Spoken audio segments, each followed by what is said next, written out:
এই তো সবাইকে শুভ সকাল নিয়ে আসলাম, খানা পিনা নিয়ে চলে আসলাম। আসলে আমি সবসময় খানা পিনা নিয়ে আপনাদের মাঝে চলে আসি, কেননা আপনাদের সামনে আলাদা তো হয়। আসলে আমার খালার আইডিয়া খোলা হয়েছে। তো এই যে আমার দুলাভাই খাচ্ছে, আর ওনার সাথে আমি দুষ্টুমি করতে করতে ভিডিওগুলো করতেছি।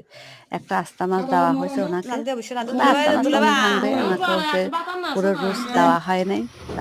তারপর চলে আসলাম আমাদের পাঁচমিশালি সবজি রান্না নিয়ে। শীতকাল বলেই কথা, পাঁচমিশালি সবজি না খেলে কে হয়, খিচুড়ি।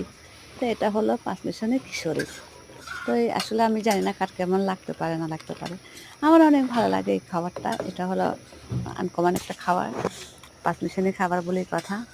তো আসলে সবাইরও ভালো লাগতে পারে। একটা জিনিস রান্না করলে সব কিছু দিলে অনেক স্বাদ হয়। স্বাদের মধ্যেও মানুষের আসলে মুখরুচি আসে। আর এখন তো শীতকাল বলে কথা বুঝেন তো, শীতকালে তো যেটা খাবেন সেটা অনেক ভালো লাগবে। আস্তা কাঁচামরিচ দেওয়া হয়েছে, বলছে ঝাল ঝাল করে রান্না করব। তো ঝাল ঝাল করে রান্না করতেছি এই রান্নাটা। তো সব কিছু দেওয়া হয়েছে, দেখছিস ওখানে কলা দেওয়া হয়েছে, কাঁচা কলা, এটা অবশ্যই পাকনা কলা না। তো সব কিছু দিয়ে মিশানো করে এটা অনেক সুস্বাদু করে রান্না করা হয়। এই যে হয়ে গেল আমার সাত পেছনে সজা খিচুড়ি। এটা অবশ্যই নরম হবে, ভুনা হবে না, একটু নরম টাইপের হবে।